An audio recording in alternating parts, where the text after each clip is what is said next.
To the channel people teacher. इस video में आपको एमएड फर्स्ट सेम के लिए एजुकेशनल टेक्नोलॉजी पेपर के इम्पॉर्टेंट क्वेश्चंस बताए जाएंगे। तो आइए स्टार्ट करते हैं। यहाँ पर सबसे पहला क्वेश्चन यहाँ पे हो जाता है कि आपको बेसिक मीनिंग आना चाहिए एजुकेशनल टेक्नोलॉजी का। जैसा कि वर्ड बताता है एजुकेशनल टेक्नोलॉजी के बारे में, ये एक फैक्ट है कि इसमें हम मॉडर्न एज की बात करते हैं जिसमें साइंस और टेक्नोलॉजी दोनों ही इंक्लूड होते हैं।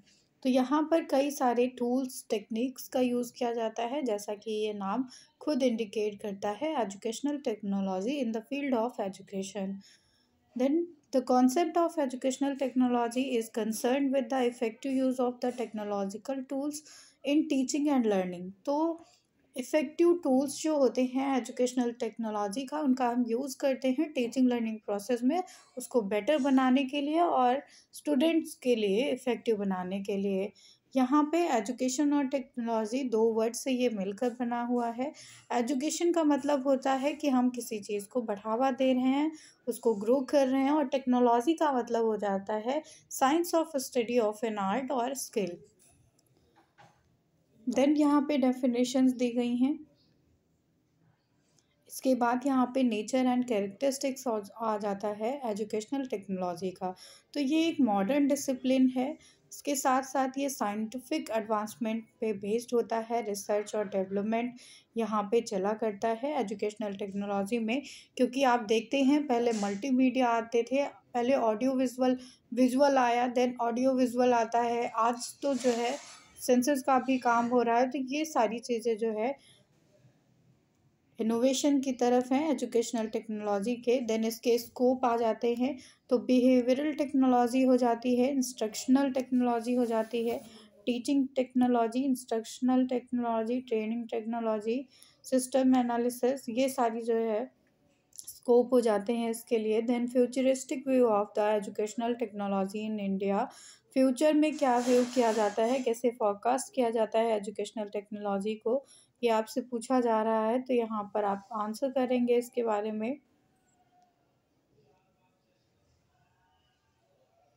तो क्या क्या फ्यूचर ट्रेंड्स हो सकते हैं इसमें बताया गया है, जैसे कि डिजिटल क्लासरूम हम देखते हैं कि हम ऑफलाइन अगर नहीं अवेलेबल हो पा रहे हैं तो हम ऑनलाइन डिजिटल क्लासरूम देखते हैं, ऑनलाइन क्लासरूम देखते हैं, फ्लिप्ड क्लासरूम देखते हैं। ऐसे क्लासरूम, ऐसी लर्निंग जिसे हम अपने कन्वीनियंट के अकॉर्डिंग यूज़ कर सकते हैं, उनको पढ़ सकते हैं। देन ऑनलाइन एक्सेस होता है अपने मटेरियल का, डिजिटल कंटेंट हमें प्रोवाइड होता है।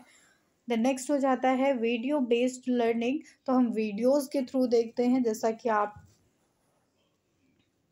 इस वीडियो के थ्रू कोई लर्निंग कर रहे हैं तो वो जो है वीडियो बेस्ड लर्निंग में इंक्लूड हो जाता है, डिजिटल लर्निंग में इंक्लूड होता है। देन यहाँ पे आ जाता है कि MOOCs and other distance learning programmes जो गवर्नमेंट के द्वारा चलाए जा रहे हैं, ये सारे इसमें आ जाते हैं। गेम बेस्ड लर्निंग आती है। इसके बाद वेरियस अप्रोचेस हो जाते हैं यहाँ पर एजुकेशनल टेक्नोलॉजी के। तो ये अप्रोचेस आपके कौन से होते हैं, 3 टाइप्स के अप्रोचेस हैं यहाँ पर। Hardware approach, software approach, system approach. Hardware approach, जैसा कि आप जान रहे हैं कि ये कॉन्क्रीट चीज़ें होती हैं जिनको आप देख सकते हैं, टच कर सकते हैं, फील कर सकते हैं। ये मेथड दिया गया था जेम्स ओ फिन के द्वारा दिया गया था इसे। इसकी कैरेक्टरिस्टिक्स यहाँ पे बताई गई हैं। Then aspects of human knowledge, कैसे ह्यूमन नॉलेज के क्या एस्पेक्ट्स होते हैं, तो वहाँ पर प्रिजर्वेशन, ट्रांसमिशन होता है, डेवलपमेंट होता है। सॉफ्टवेयर अप्रोच के बारे में बताया गया है जिसको स्किनर एंड गैग्ने के द्वारा दिया गया था। इसमें सॉफ्टवेयर टूल्स का यूज़ होता है, सॉफ्टवेयर टाइप्स का यूज़ होता है, सॉफ्टवेयर रिव्यू करते हैं, इसलिए इसको सॉफ्टवेयर अप्रोच का नाम दिया जाता है।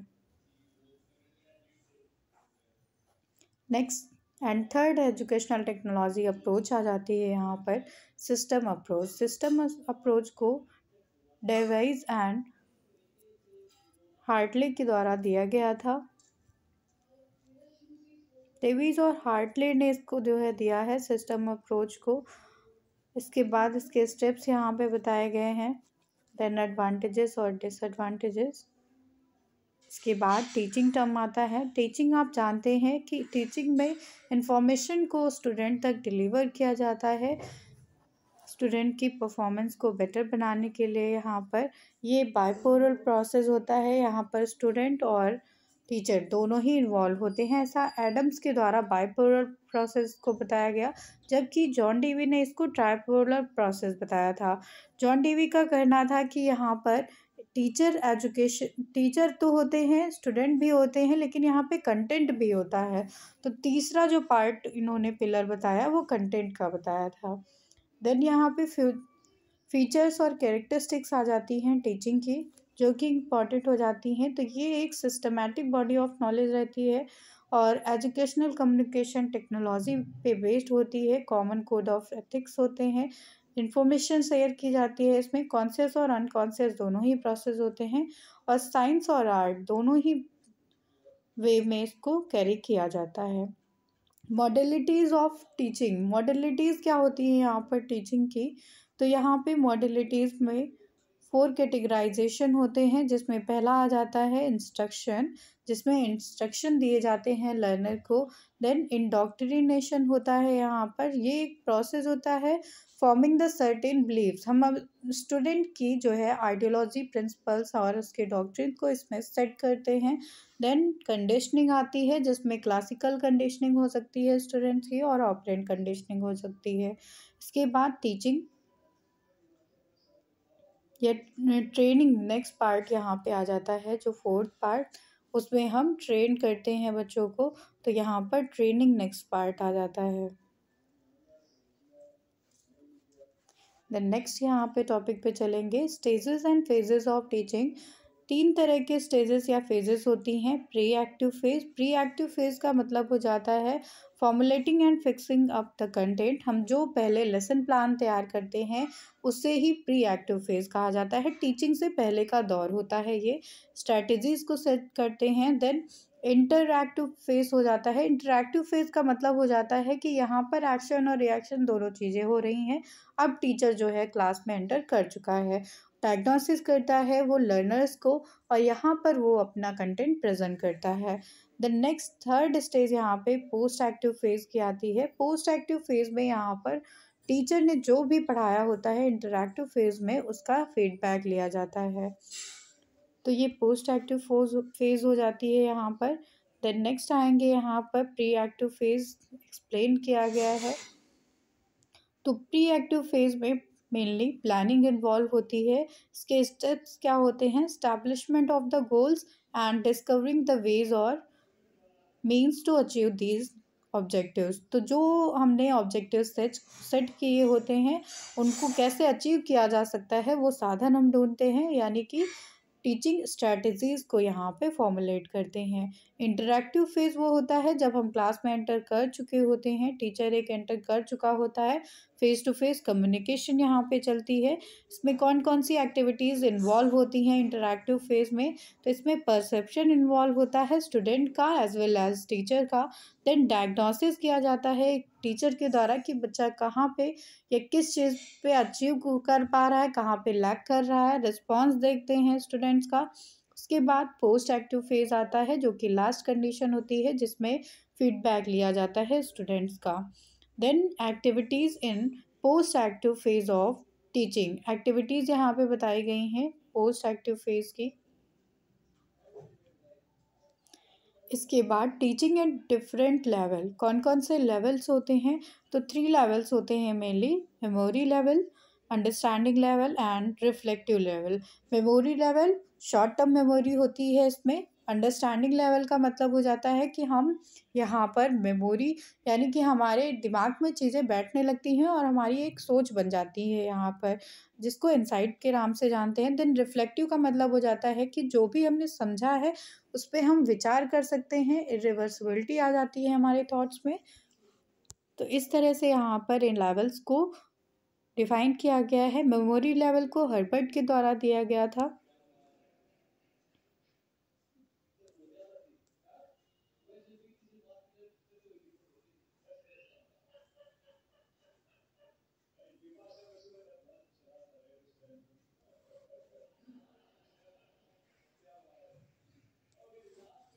नेक्स्ट लेवल पे आएंगे यहाँ पे,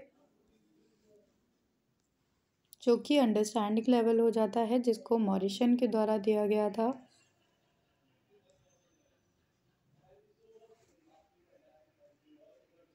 तो इन सारे मॉडल्स में जो ये सारे जो लेवल्स हैं, उनमें जो मॉडल ऑफ लेवल होता है टीचिंग का, उसमें focus, syntax, social system, support system, ये सारे पॉइंट्स इन्वॉल्व किए जाते हैं इनके मॉडल में। रिफ्लेक्टिव लेवल यहाँ पर हंट्स मॉडल के नाम से जाना जाता है।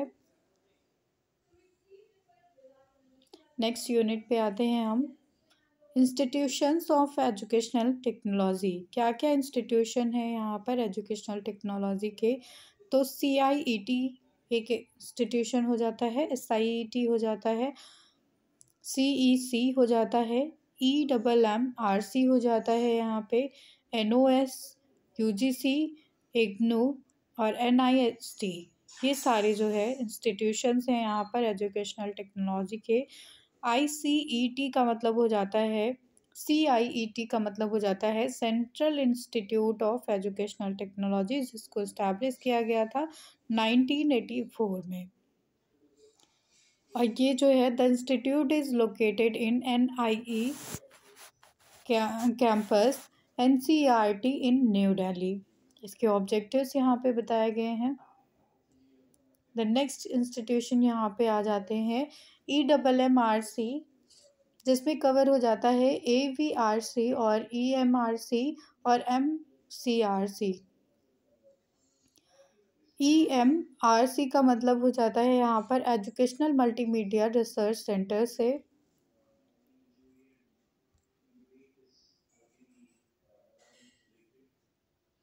देन AVRC क्या होता है? ऑडियो विजुअल रिसर्च सेंटर इसको कहते हैं।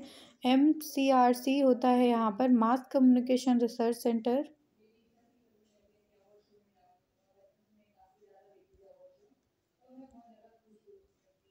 फिर नेक्स्ट क्वेश्चन यहाँ पे इग्नू से आ जाता है। इग्नू एक इम्पॉर्टेंट टॉपिक है।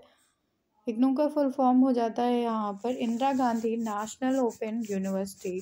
तो इग्नू में जो है डिस्टेंस एजुकेशन के कार्य यहाँ पे कराए जाते हैं, एजुकेशन प्रोवाइड की जाती है। इग्नू लोकेटेड है मैदानगढ़ी, न्यू दिल्ली, इंडिया। तो ये डिस्टेंस एजुकेशन की यूनिवर्सिटी है, यहाँ पर आप कोई भी कोर्स डिस्टेंस से कर सकते हैं। Then course offered by IGNOU, तो यहाँ पर ग्रेजुएशन लेवल के कोर्सेज हैं, जैसे कि BA, BCom, BSc। Post graduation level के कोर्सेज हैं यहाँ पर MA, MCom, MSc, MBA, MCA, MEd। ये सारे डिप्लोमा है, PG है यहाँ पर, PG डिप्लोमा, सर्टिफिकेट कोर्सेज हैं यहाँ पर। NOS आ जाता है, नेक्स्ट इंस्टीट्यूशन है, जो कि national institute of open schooling ये है, जो कि नवंबर 1989 में इस्टेब्लिश किया गया था MHRD के द्वारा। नेक्स्ट इंस्टीट्यूशन आ जाता है NIST का। फिर UGC है यहाँ पे। UGC का मतलब हो जाता है यूनिवर्सिटी ग्रांट कमीशन, जिसको इस्टेब्लिश किया गया था 1956 में। ये यूनियन गवर्नमेंट ऑफ इंडिया से इंश्योर एक स्टैंडर्ड यूनिवर्सिटी होती है एजुकेशन के लिए। It was headed by a great academician professor Ved Prakash. Ved Prakash इसको हेड करते हैं। न्यू दिल्ली में इसका हेडक्वार्टर है। और as of today the offices can be located all major cities including Calcutta, New Delhi and Bangalore. Rules बताए गए हैं टीचिंग में। तो हायर एजुकेशन के लिए हो जाता है ये इंस्टीट्यूशन UGC। मेजर एक्टिविटीज़ यहाँ पे बताई गई हैं इसकी। Functions and rules of UGC in higher education के बारे में बताया गया है। तो UGC नेट, CSIR नेट, ये सारे जो नेट के एग्ज़ाम होते हैं वो कंडक्ट कराना UGC का ही काम होता है। फिर यहाँ पे वेरियस ऑनलाइन टेक्नोलॉजी आ जाती है, जिसमें ब्लेंडेड लर्निंग आ जाती है। ब्लेंडेड लर्निंग का मतलब हो जाता है कि इसमें जो है एक ब्लेंड फॉर्म, एक मिक्स फॉर्म होता है ट्रेडिशनल क्लासरूम का और उसके साथ साथ ऑनलाइन लर्निंग का, और इसको वेब बेस्ड इंस्ट्रक्शन के नाम से, हाइब्रिड लर्निंग के नाम से और टेक्नोलॉजी मीडिएटेड इंस्ट्रक्शन के नाम से जाना जाता है। टाइप्स या मॉडल्स क्या हैं ब्लेंडेड लर्निंग के? तो फेस टू फेस ड्राइवर आ जाता है, रोटेशन मॉडल इसमें आ जाता है, फ्लेक्स मॉडल आ जाता है, ऑनलाइन लैब मॉडल आता है, सेल्फ ब्लेंड मॉडल आता है, इसमें ऑनलाइन ड्राइवर मॉडल आ जाता है। देन यहाँ पे एडवांटेजेस इसकी बताई गई हैं।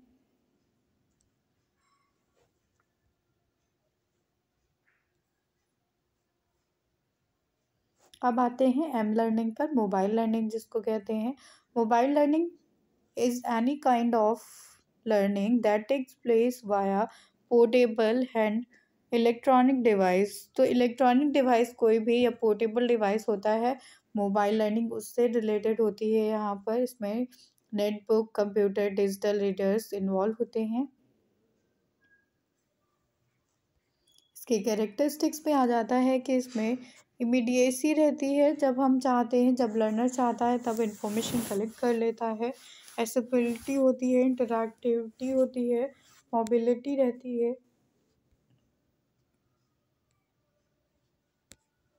फ्लिप्ड क्लासरूम नेक्स्ट आ जाता है यहाँ पर। फ्लिप्ड क्लासरूम का जैसा कि आपको बताया गया कि ये एक इनोवेटिव मेथड था टीचिंग एंड लर्निंग के लिए। यहाँ पे जो एजुकेशन इन्वॉल्व की जाती थी वो एक वीडियो, पावर पॉइंट, ई टेक्स्ट बुक के थ्रू होती थी, जिसको बच्चा जो है अपने कन्वेंस के हिसाब से देख सकता था, उसमें से सीख सकता था। Teaching at home, working at school, इसका एक कॉन्सेप्ट होता है फ्लिप्ड क्लासरूम का।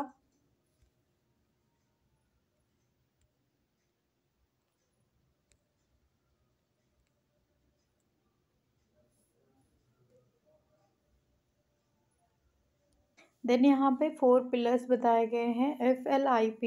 एफ से मतलब हो जाता है फ्लेक्सिबल इन्वायरमेंट, एल से मतलब है लर्निंग से कल्चर, आई से मतलब है इंटेंशनल कंटेंट, पी से मतलब हो जाता है प्रोफेशनल एजुकेटर।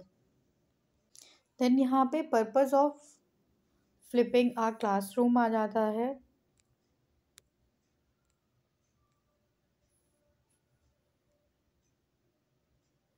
नेक्स्ट क्वेश्चन यहाँ पे आ जाता है MOOC से, मैसिव ओपन ऑनलाइन कोर्सेज होते हैं ये। तो online web distance learning programme इनको कहा जाता है, MOOCs को।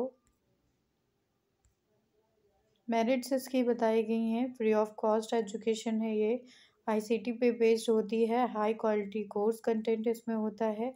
देन नेक्स्ट यूनिट पे आएंगे, सिंक्रोनस और असिंक्रोनस लर्निंग क्या होती है। सिंक्रोनस लर्निंग का मतलब हो जाता है कि जब लर्नर और इंस्ट्रक्टर दोनों ही एक टाइम पर प्रेजेंट होते हैं, उस टाइम पे ऑनलाइन प्रेजेंट होने चाहिए वो दोनों, जैसे कि video conferencing, web conferencing, audio conferencing, chat करना, इंस्टेंट मैसेजिंग करना, वाइट बोर्ड पे पढ़ाना, एप्लीकेशन शेयर करना। तो इसमें दोनों ही पर्सन एक ही टाइम पर जो है प्रेजेंट होते हैं, इसलिए इनको असिंक्रोनस लर्निंग कहते हैं। जैसे कि आप लाइव क्लासेस करते हैं, उनको सिंक्रोनस लर्निंग कहते हैं। असिंक्रोनस लर्निंग का मतलब हो जाता है कि इसमें आप रिकॉर्डेड फॉर्म में लेक्चर देखते हैं, जैसे कि ये लेक्चर। तो इस तरह से आप जो है लर्निंग करते हैं। टूल्स ऑफ असिंक्रोनस लर्निंग, तो इसमें वेब ब्लॉग्स होते हैं, स्ट्रीमिंग ऑडियो होती है, सर्वेज होते हैं, वेबसाइट लिंक्स होते हैं, डॉक्यूमेंट लाइब्रेरीज होती हैं। इस तरह से ये सारे एग्जांपल्स इसके हो जाते हैं। देन ये डिफरेंस हो जाता है यहाँ पे।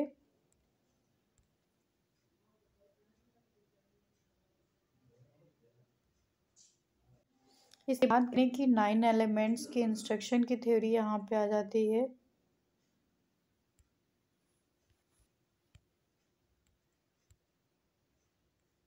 जिसमें फर्स्ट लेवल बताया गया है gaining attention. Then second level है यहाँ इन्फॉर्मिंग द लर्नर।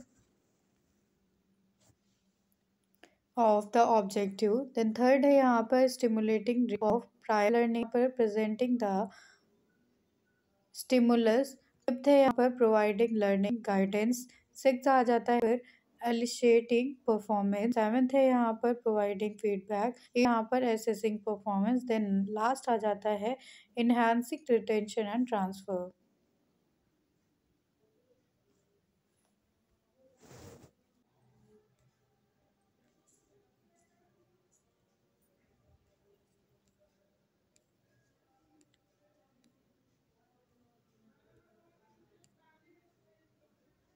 फिर यहाँ पे 5 E's ऑफ कंस्ट्रक्टिविज्म आते हैं, जिसमें 5 E's में इंक्लूड हो जाते हैं यहाँ पर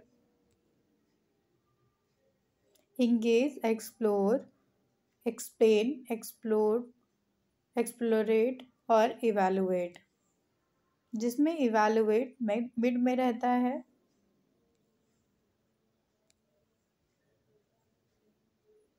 अब यहाँ पे लास्ट यूनिट आती है रिसर्च इन एजुकेशनल टेक्नोलॉजी। क्या रिसर्च है, तो रिसर्च के बारे में सबसे पहले बताएंगे। Then research in educational technology के बारे में बताएंगे। उसके बाद research on educational technology, trends, types और टॉपिक्स यहाँ पे कवर किए जाएंगे। Technology as a tutor, technology as a teaching aid, technology as a learning tools, treatment, then technology as a delivery mode और रिसेंट ईयर्स के बारे में बताया जाएगा।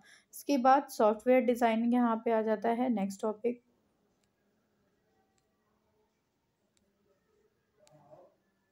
देन प्रिंसिपल्स हैं यहाँ पे।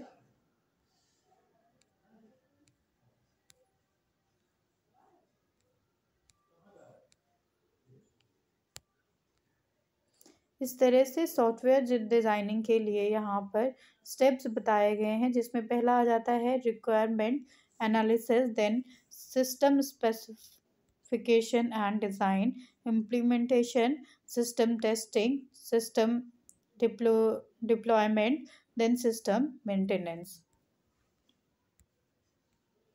आर्टिफिशियल इंटेलिजेंस भी एक इम्पॉर्टेंट टॉपिक है। आर्टिफिशियल इंटेलिजेंस को कॉइन किया था जॉन मैककार्थी ने 1956 में। एप्लीकेशंस क्या हैं आर्टिफिशियल इंटेलिजेंस के, तो medical and health care sector में है, फिनेंस, ऑडिट, इकोनॉमीज में है, गेमिंग में है, नेचुरल लैंग्वेज प्रोसेसिंग में है, एक्सपर्ट सिस्टम में है।